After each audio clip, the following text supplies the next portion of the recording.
Okay, Lady Ada, what is this? Hello, everybody, and welcome to Show and Tell, our favoriteest maker half an hour on the internet.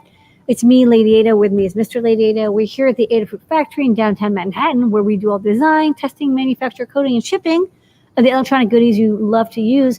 But for the next 20 minutes or so, we're going to check in with people around the world. What are they crafting and making? We'd love to see it. Come by and show it off. We're going to start off with some Adafruit folks to check in with their projects. First up is Erin. Okay, let's bring Erin on. Here we go. Go, Erin. Hey. So it's almost Halloween, and I've made a fun little project. This is Fizzgig. He's based on the Dark Crystal Fizzgig. He's got a monster mask inside of him, and whenever I press on his little paw here. That's perfect. Yeah. 2 or 3 different.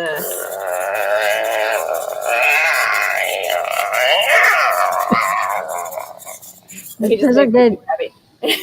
Those are good grumbles.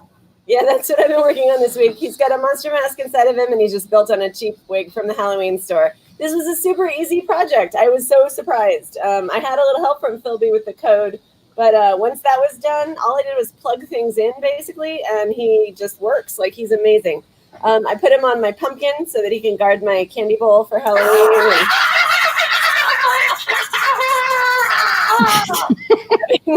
Right. Okay. I just launched a tutorial today, and he's pretty easy to make. So go check it out and learn. You still have time if you have an Ada box and you want a Fizzgig friend for this holiday. Actually, it could be good through Thanksgiving or Christmas too.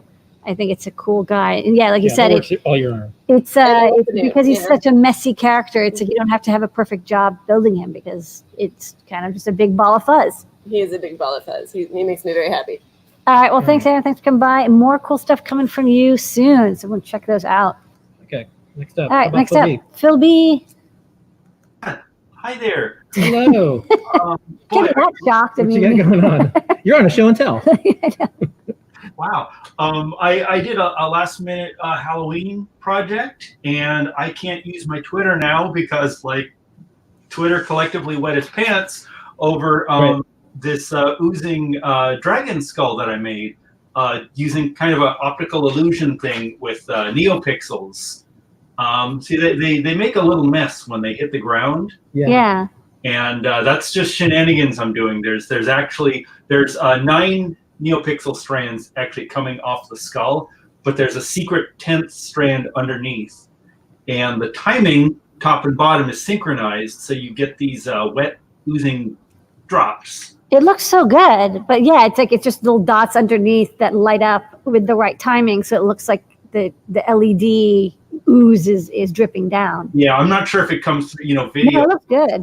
Copy on the webcam, but yeah, not my Twitter. There's a couple videos of it there, or there's a guide now, was just published. Thank you. If anybody wants to make one of these in a hurry, you got about a week till Halloween. It doesn't have to be the dragon. There's lots of, the code can be adapted to different shaped and sized things, or you can just stick it in the window, and you can have, ectoplasm, or change the color for blood, or whatever. It could be lava. There's a lot of options. Lava, yeah. What I like about your projects is I used to have to do an article called News from the Future, and I know this is there's going to be a ton of projects that use this technique, just like neopixels that you did.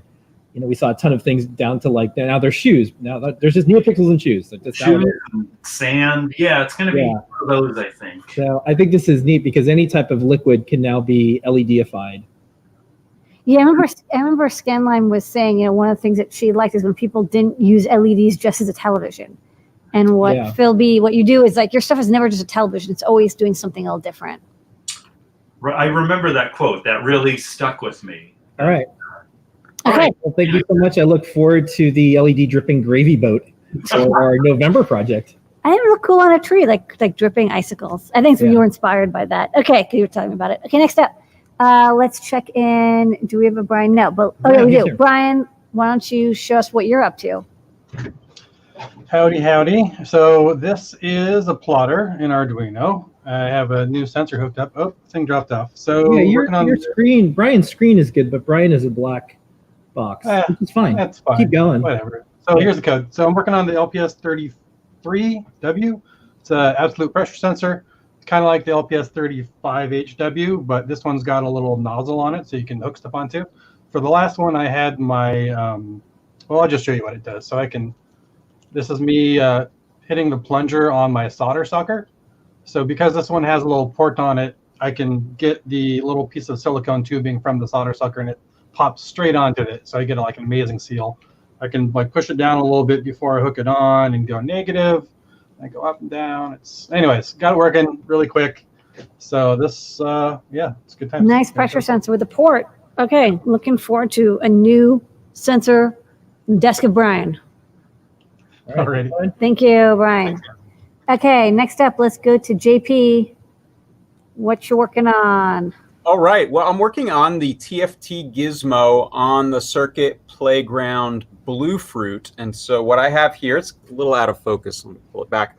This is the Circuit Playground BlueFruit, and it's got the TFT Gizmo on it. And I'm using our BlueFruit app, which is on iOS and Android.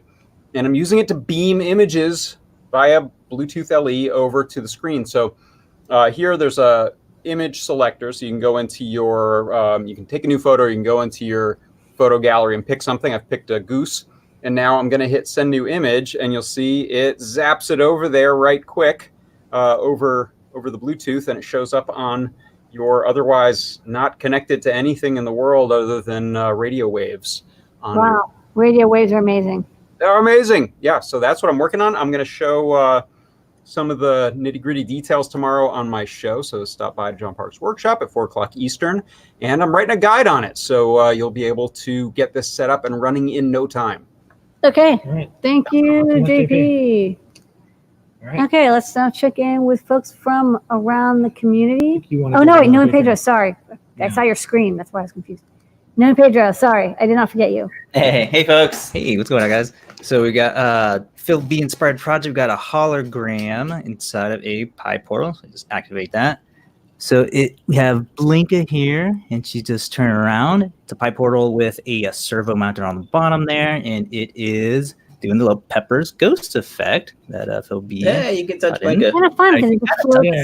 floats in the air. Yeah, these are little inexpensive kind of pop-up prisms. They're made out of plastic, and it's just got a little suction cup there. Mhm. They're meant for like mobile phones, I guess, but hey, Yeah. it works pretty well on the PyPortal screen. So the graphics, we kind of prepped this up, but it's got Blinka in 4 different quadrants so that they line up with the edges there. Mhm.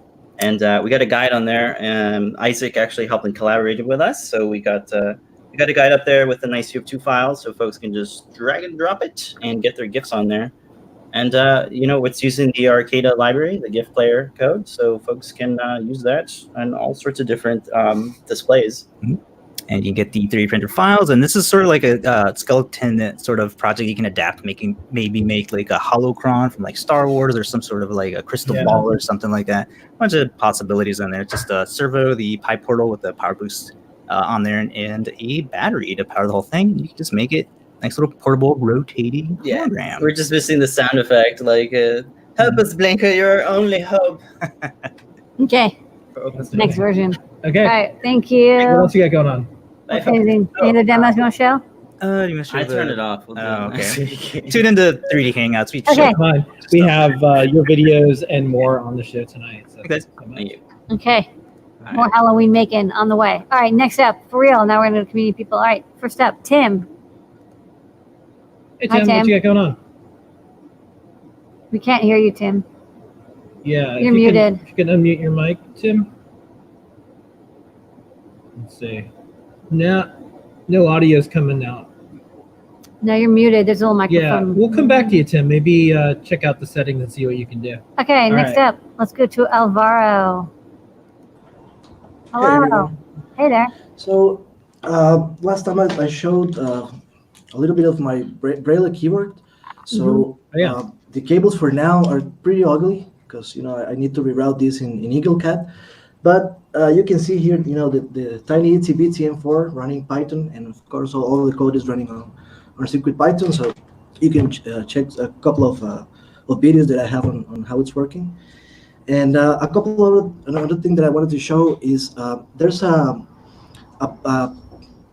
ancient place with petroglyphs here in Costa Rica called Guayabo. And I'm working right now with some of the archaeologists that are in that site. And they basically send me this. I don't know if you can see it pretty well, but yeah, you can kind of see it's like a the great layout of the. Yeah, this one is an alligator, and this one is supposed to be like a puma or like a tiger. So, can you please go to share screen for a second, please? Yeah. Let's see. Where you have to add your screen for me to do that. So when you go to when you do the share there you screen. go. Okay, great. Okay. Ooh, that's nice. It's like a 3D print So, of the artifact. Yeah, this is basically the same object, but in Blender, just to show it, because it shows better. And with these archaeologists, what we're doing is that in a couple of weeks, I'm going to be also doing a lot of 3D prints for. Can we go back to the camera, please? Just on you. Oh yeah, thank you. So in a couple of weeks, we're actually going to get more objects from a place called Pedregal, and in Pedregal they actually have more than 400 of these objects. And now the people here in Costa Rica actually don't know these objects because it's very remote. You have to walk for a couple of days to get to that place. So this is a bigger version of the other one. Yeah, you can see it better. And I'm learning Blender and fixing a lot of these objects. So I hope I can share them in a couple of weeks, because right now I'm waiting for the permission for the archaeologists, so I can share every object. Yeah. So that's it. That's Thank you, fantastic because people might not be able to travel there, and even if you do, you're not going to be able to pick them up and touch them maybe. But then anyone can 3D print them. Especially kids, they love to touch stuff. You know, they want to pick it up and hold it and move it. And if you're a young kid, you're not. You're maybe a little too clumsy to hold a real artifact. But this way, they can get real. They love this stuff, but they don't get to touch it. Actually, for the visually impaired. So right now we're working with a museum, and we're probably going to do a couple of expositions with a lot of these ones, probably larger than the one I'm printing right now. So that people can actually touch them and do everything with them. So, yeah. That's fantastic. All right, well, thank you so much. And of course, if you want a sticker, please email support@adafruit.com. We can send you one. You can slap a sticker on, not the real one, the 3D printed one. Yeah, that's so exciting. I love that. All right. Thank you. I hope in the future we have museums where you can touch everything. That would be so As long as you have a backup copy of it. I think. No, it would be fully 3D printed duplicates of the real artifact. You could touch all you want. All right, let's go back to Tim to see. All right, Tim. If Can you hear me now? Yeah. Hey, Tim, how's it going? Hey, so I work at a library. I was on before and showed you a couple other things that I've done. So we're working on a haunted house right now, and this is what I just set up with neopixels. A haunted library. Ooh, that's nice. So I don't know if you can hear it, but it's also breathing. Yeah. And the lights are coming up and down with the breath. So that's what we're working on right now. This is the fun stuff. So I've got can you see that? Yeah. Raspberry a Raspberry Pi and an Arduino connected via USB. And then, so I have a Python script that is controlling the audio for the breath, and every time it starts the breath loop, it sends a signal to the Arduino to resync the lights, and that's what's doing the audio and the lights together. Amazing. That looks so cool. What a great library. If folks want to visit this haunted house, where could they find out information and more? They can find us on Facebook. It's Kenton Library. KentonLibrary.org is our website, or put in Kenton Library into Facebook, and that should pull us up. Outstanding. Well, if you want to show and tell sticker, email support@Adafruit, and have a fantastic Halloween, and thanks for doing this. All right, this is a great way to get people into the library. Yeah. Yep. Okay. Awesome. All right, thank you, Tim. Next up, we're going to go to Richard, and then we're going to go to Juan. All right, Richard. Hey, guys. So I got an update on the cloud over here, and I'm pretty much all finished. So it does, this is running off of Home Assistant. So any device that has a web browser, I can adjust it. So I can turn it on, I can turn it off. I'm actually going to do it from my computer, and you can see the response time. Fast. So there's a bunch of different animations that I added in it. One of them is you can see that I'm collecting weather data from dark skies, and I'm actually feeding that with the MQTT feed into the cloud. So I have this special button here called weather, and that will actually read what the current weather is and then display that on the cloud over there. Of course, it's just overcast here in Seattle right now, so it's been that way for a little while. It's been that way for like decades. Yeah, I'll show you some of the more interesting stuff. So the sunny weather one, it's going to do some bird chirping here. So it's a little subtle, but you'll probably start hearing some of the birds in the background. That's nice. One of the cool things, so this is using the Huzzah ESP8266 and the music wing on it. The cool thing that I liked about it, so there are two things that I really liked about it. So one is that I actually put in a feed for volume control. So through the interface, I can control the volume using the code, but also since I'm using an SD card, I have a lot more room for different music files in there. I'm going to switch it to the rain routine that does rain. So the rain routine also reads how much rain there is outside, and it'll change the amount of LEDs that are blinking according to the amount of rain, but it also has 3 different sound files. So it rains even louder if there's more rain or less if there's not as much rain.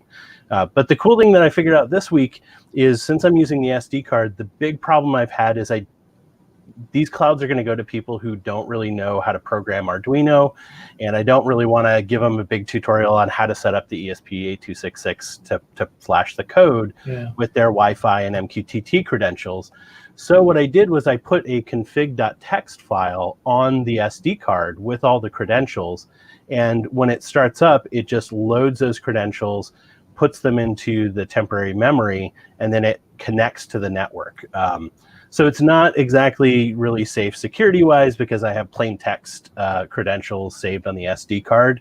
But my plan is to figure out, now that I have it imported into the Arduino code, to switch that over to the EEPROM or do some sort of encryption and then resave it on the SD card so it's encrypted at least. Okay. Good idea. Amazing. Excellent. Those are beautiful looking clouds. I love all the different ways that you're indicating things without just like having text. Again, it's like not a television. It's like, you're like, how do I indicate there's more rain? Oh, I'll just make the platter plat sounds louder. And that's like a way that humans can like, oh yes, there's more rain because it sounds more like rain. It's so smart. Oh yeah. All right. Well, thank you so much, Richard. Thanks. All right, thank you, Richard. All right. Next up, Juan David Chang. Juan, are you still there? I don't see you. Yes. Okay. We hear you. Oh, there you are. All right. Now, hi. Now I'm working on a project with machine learning, and just a couple of days I saw this video on the new Arduino. It's called Nano BLE 33 cents, which can do machine learning, and you can also, and not also like yes or no, but also you can do like movement stuff, so you can recognize, and then you put like emojis in your desktop or something like that. So but I was actually kind of sad that it, like, I think you can like train data with the CircuitPython libraries, which hopefully maybe in the future. So now I want to show you my screen.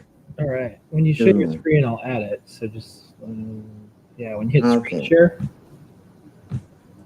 Yes, I think yeah. Okay. Right. So in the Arduino, you can, in the stereo monitor, and you say yes, no, no, yeah. There you go. I got it. Yeah, and it's kind of fun and it's easy. And so with movement, you can train it on Google Colab, which is in Python. But the thing is that like you have to program the Arduino in C++, or well, Arduino, but then you have to start doing this on Python. So maybe I was asking for help if you can do like all in Python using the CircuitPython. Yeah. Hopefully soon. We'll be able to get there. One of the things that we're working on that you may have seen is you can take the machine learning stuff and put it on our SAMD processors, the same Arduino code. But one of the things that we did is we have a display. So we're working on an update to that demo, the emoji demo. So when you move it forward, instead of you having to have a computer, it'll have it on a screen on your device. So there's no computer needed. So we're getting closer. Microchips are getting faster and faster. Yeah, the TensorFlow is still under a lot of development. So it's not quite ready to be added to CircuitPython yet, because it's like every single day they're changing something, which is really exciting. But also makes it very hard for us to add it to CircuitPython. So if you want to do it all in Python, I think the best thing to do is there's really great tutorials on Google's site on doing machine learning in Colab, and follow those, because it's the same kind of thing. And if you practice doing it in Colab and then maybe on a Raspberry Pi, that is the best way to have a Python experience. Because I think even when we do get to adding TensorFlow-like to CircuitPython, it's not going to be even, it's going to be slower than Arduino even. So it's not going to be as powerful. And so these are the trade-offs you have to make, because you're fitting a huge project into like a little microcontroller. So that's what I would recommend if you want to do pure Python. All the Colab tutorials are in Python right now. Yeah. So two things. One, email support@adafruit.com. And we'll send you, as seen on the show and tell sticker, and then email pt@adafruit.com. That's my email address. And I'll send you one of our new, we call it Edge Badge. It's a machine learning badge. It has a screen and buttons, and you'll be able to do the same exact demo, but you get a screen. So if you say cat, it could show a picture of a cat, dog. You can only do 2 or 3 words, but I'll send you out one of those so you can play with that too. Okay. Okay. Thank you so much. Okay. Thank you so much. Bye. Okay, Bye-bye. that was our show, and we want to get some more drippies in, and then we'll sign out. Is that what we're going to do? Yeah. All right. Upside down drippies. I think Elvara's going to play us out. Look at this. Okay. Elvaro, you want to play us out? Okay, we got a band. I thought you were gonna play music. I was like, you're excited. All right. Well, All right. there's no music. Okay. I won't put you on the spot then. All right. Thank you, everybody. Thanks for making this the best 20 minutes of our, 28 minutes of our week. Every single week, we do this every Wednesday at 7:30 p.m. Eastern Time. This is Show and Tell. Ask an Engineer. Starts at 8 p.m. Thank you, everybody. See you soon. Let's get set up, and we'll be back in about 8 minutes. See you next week.